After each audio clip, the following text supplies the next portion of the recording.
इसे मान लीजिए कि हमारा ये है x अक्ष और ये है y अक्ष।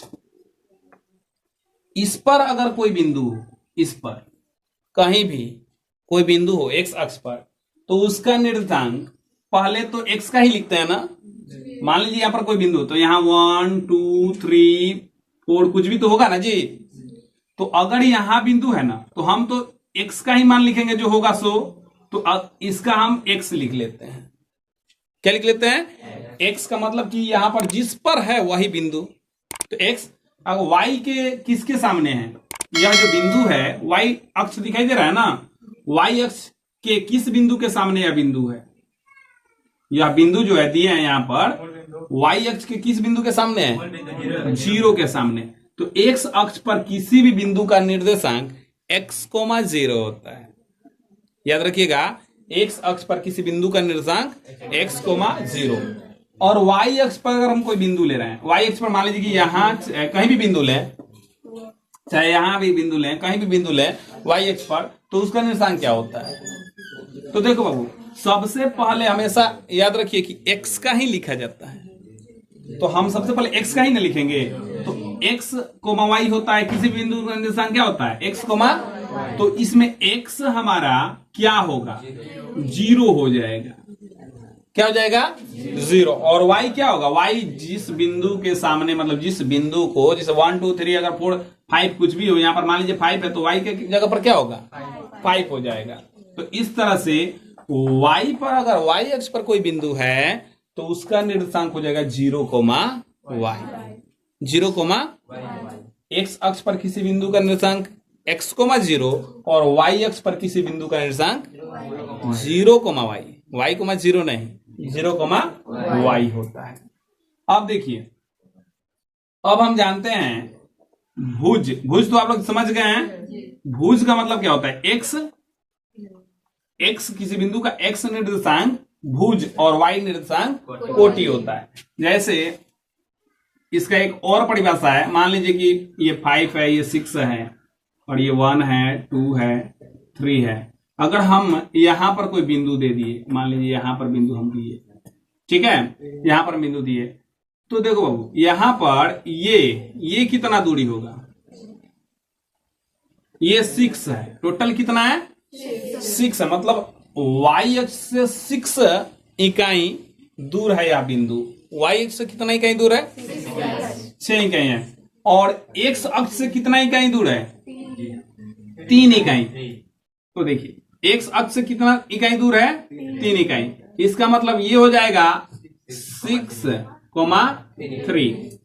तो भुज का एक और परिभाषा क्या बनता है कि किसी बिंदु का y अक्ष से दूरी, देखिए y अक्ष से दूरी कितना है? 6 है। तो किसी बिंदु का y अक्ष से दूरी भुज, y अक्ष से दूरी और x अक्ष से दूरी कोटि कहलाता है। हमेशा याद रखिए, पहला भुज और दूसरा कोटि। तो इसका और भी परिभाषा एग्जाम में कभी कभी पूछ देता है कि किसी बिंदु का x अक्ष से दूरी क्या कहलाता है। तो बच्चे समझते हैं कि x का मतलब कि भुज हो गया। तो x का मतलब भुज नहीं होगा। आप देखो कि x अक्ष से जो दूरी होगा, जैसे x अक्ष यही ना है, x अक्ष से कितना दूर पर है? 3 इकाई दूर है। तो ये तो कोटि हो गया। तो x अक्ष से दूरी कोटि और y अक्ष से दूरी भुज कहलाता है। समझ गए? और एक बात समझिए कि यदि निर्देशांक अक्ष जिस बिंदु पर एक दूसरे को प्रतिच्छेद करते हैं, वह बिंदु क्या कहलाता है? मूल बिंदु। और मूल बिंदु का निर्देशांक जो होता है 0, 0 होता है। ये हमेशा याद रखिएगा, क्योंकि एग्जाम में हमेशा पूछता है कि मूल बिंदु का निर्देशांक क्या होता है। हाँ, और एक पूछता है क्वेश्चन कि कौन ऐसी बिंदु है, वह कौन ऐसी बिंदु है जो x और y दोनों अक्ष पर उपस्थित यानी उभयनिष्ठ होती है।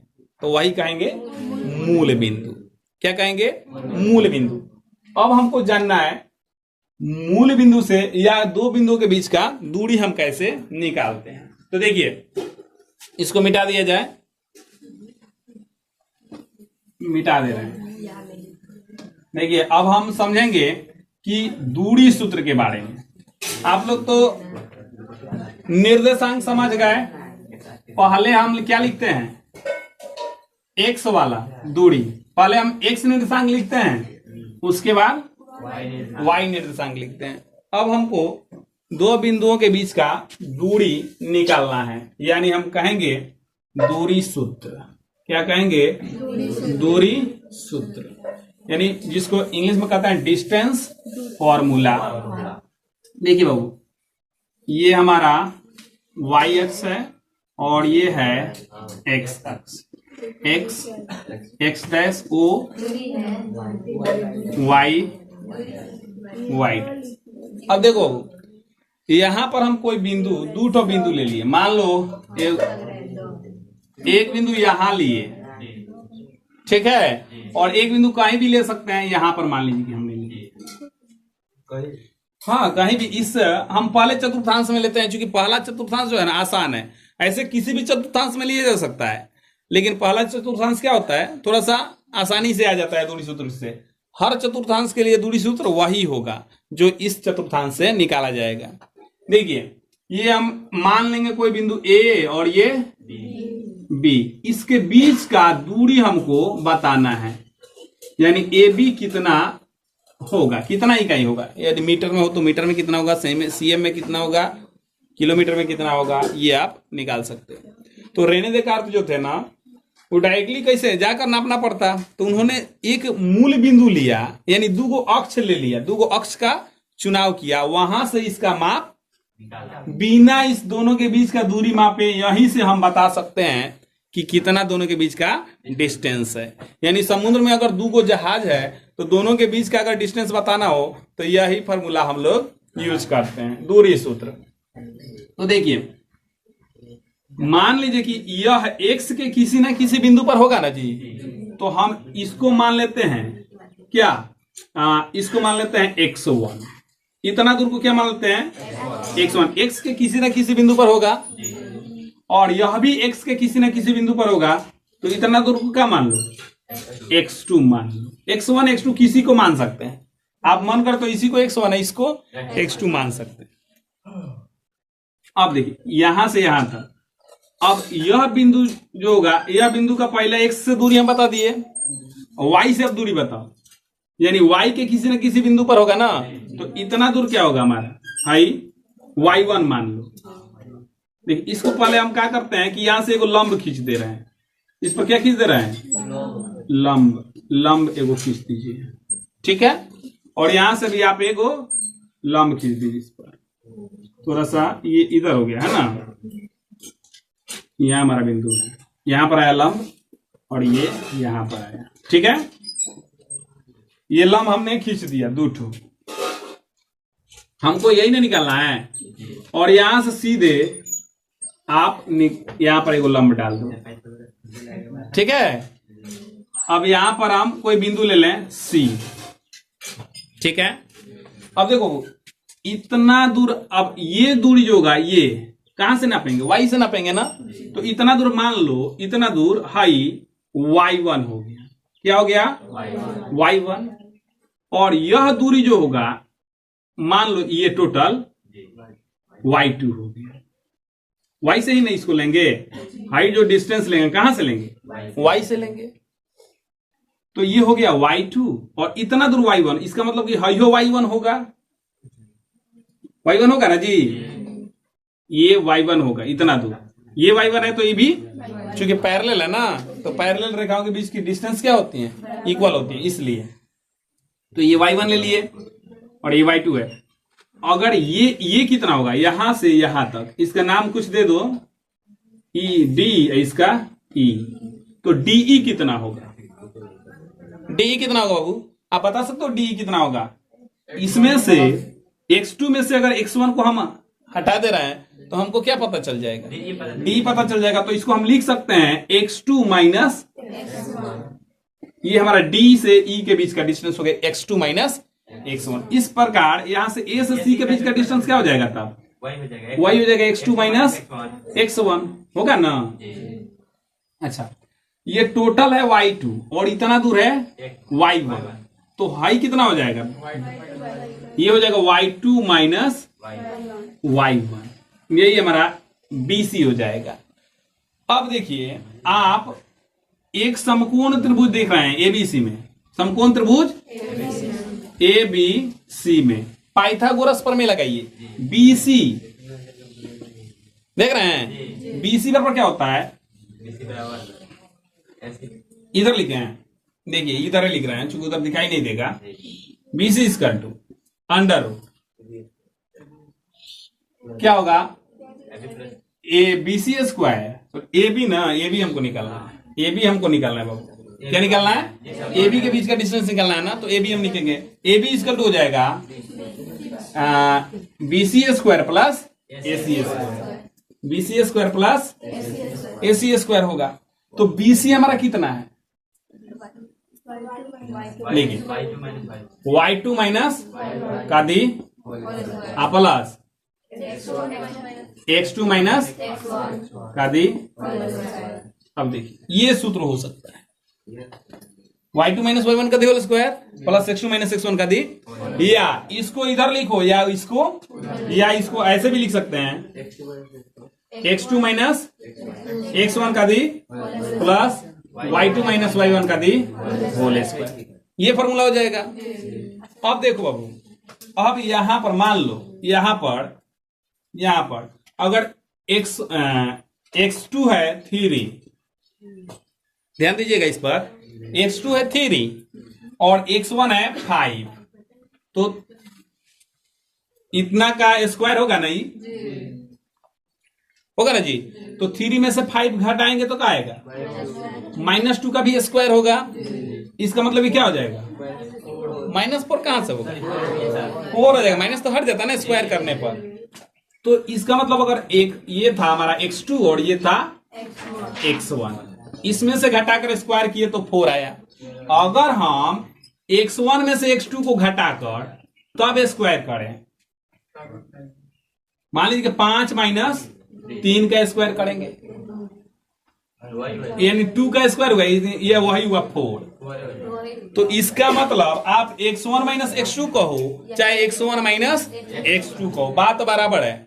तो आप इसका एक और फॉर्मूला लिख लो, वही under root x1 minus x2 का whole square plus y1 minus y2 का होल स्क्वायर, कोई भी आप सूत्र कह सकते हो, या तो कहो y2 minus y1 whole square plus x2 minus x1 the whole square, या x2 minus x1 the whole square plus y2 minus y1 the whole square, या x1 minus x2 the whole square plus y1 minus y2 the whole square. ये आपका हो जाएगा distance formula. दो बिंदुओं के बीच का दूरी जब उसके निर्देशांक दिए गए हों, क्या दिए गए हों, निर्देशांक। इसका निर्देशांक हमारा हो जाएगा x1 कोमा y1, इसका हो जाएगा x2 कोमा y2, यही x1 यानी ये इतना दूर का, पहले इसी कारण लिखते हैं, और x2 यानी y1 यानी इतना, इसका दूरी लिखते हैं। जैसे देख लीजिए यहां पर, मिटा दे इसको, इतना तो मिटा दे रहे हैं, ठीक है। देखिए समझिए, हम इसके पहले लिखे थे ऐसे 0 1 2 3 4 5, 1 2 3 4।